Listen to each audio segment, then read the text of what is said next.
Halo semua, perkenalkan nama saya Dedi Sapriadi Manurung dengan NIM 140562465 dari Pendidikan Sosiologi Universitas Negeri Jakarta.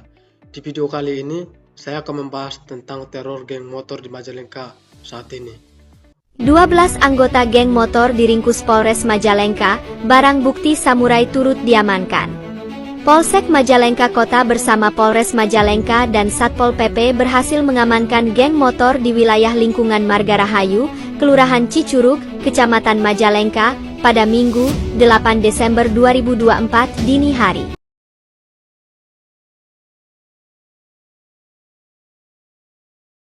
Warga Kabupaten Majalengka saat ini, waktu terakhir ini diguncang keresahan akibat aksi brutal kelompok geng motor. Mereka tidak hanya melakukan konvoi di jalan raya secara ugal-ugalan, tetapi juga membawa senjata tajam dan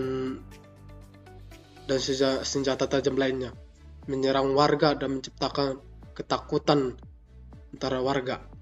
Video aksi ini sempat viral yang saya lihat di media sosial. Warga juga rasa takut yang sudah mulai menyebar di kalangannya. Tidak sedikit warga yang enggan keluar malam karena kekhawatiran menjadi korban kekerasan acak.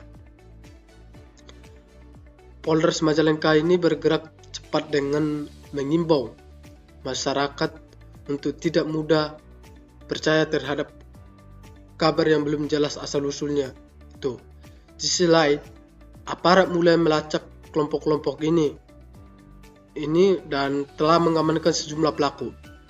Operasi penggerebekan ini juga dilakukan terhadap tempat yang diduga menjadi markas geng motor itu sendiri, di mana senjata tajam ini dan barang bukti lainnya ditemukan Polres.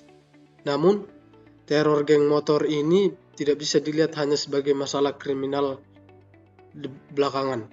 Di balik aksi mereka ada sebuah potret sosial yang lebih dalam lagi. Sosiologi memberi cara pandang untuk melihat kejadian ini sebagai gejala dari relasi sosial yang bermasalah. Ada kondisi-kondisi tertentu dalam masyarakat yang memungkinkan munculnya kelompok semacam ini dan membuat kekerasan menjadi bagian identitas mereka sendiri.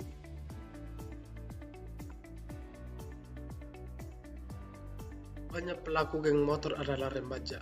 Mereka sedang berada dalam masa pencarian jati dirinya sendiri. Namun di sisi lain, tidak semua mendapat bimbingan atau dukungan yang cukup dari lingkungan sekitarnya.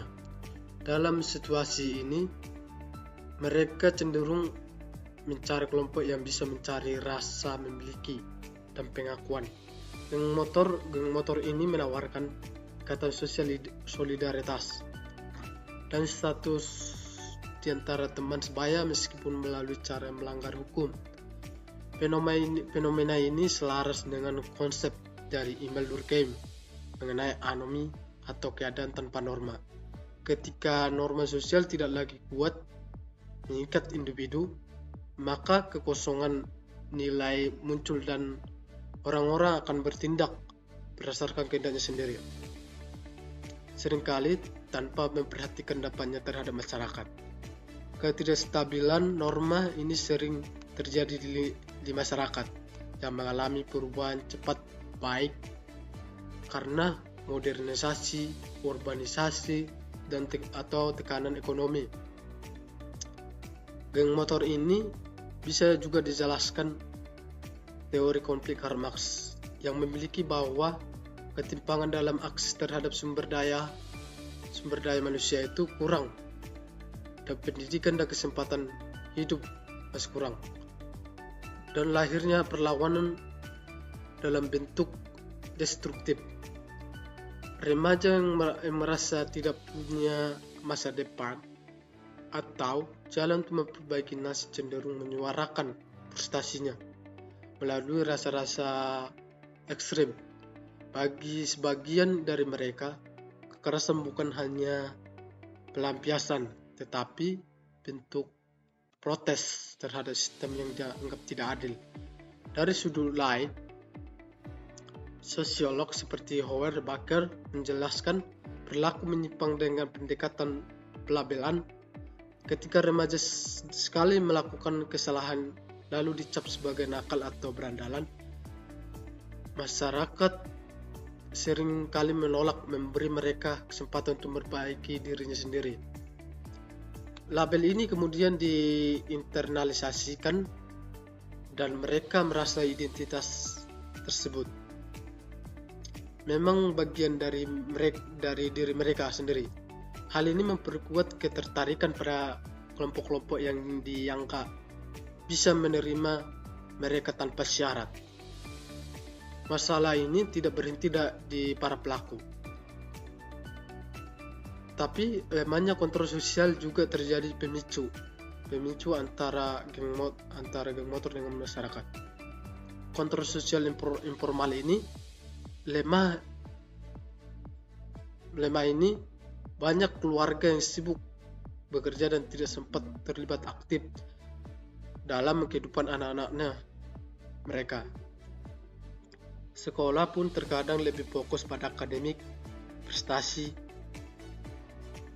tanpa membangun kedekatan emosional para siswa sendiri.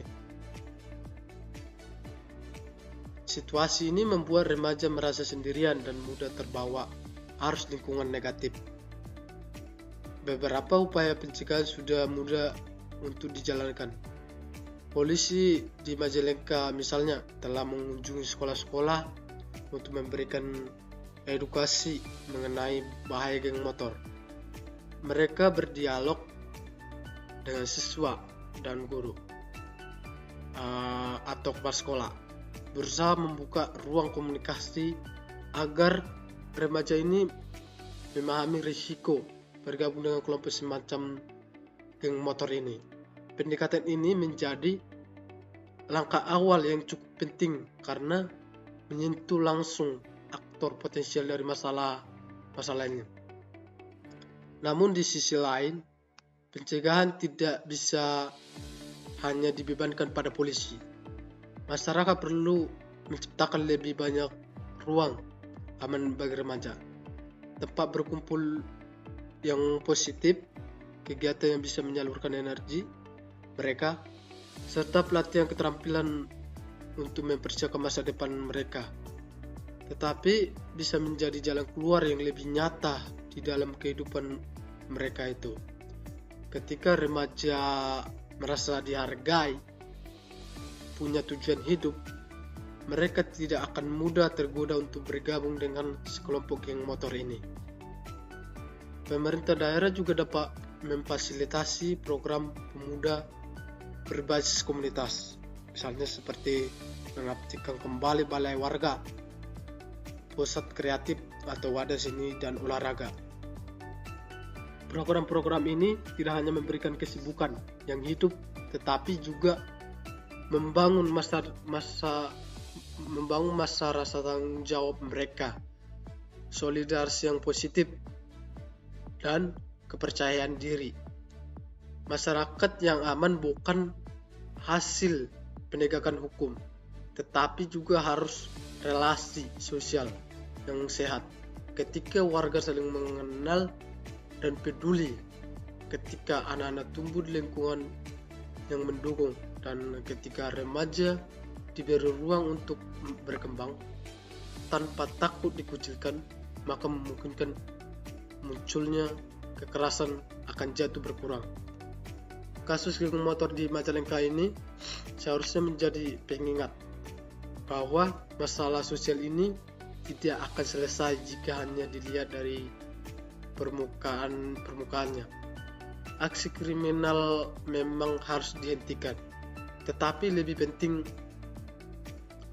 adalah memahami mengapa aksi itu terjadi, dan siapa pelakunya, dan apa yang dia lakukan bersama agar itu tidak terulang kembali. Baik, sekian dan terima kasih pada kesempatan ini. Saya ucapkan terima kasih.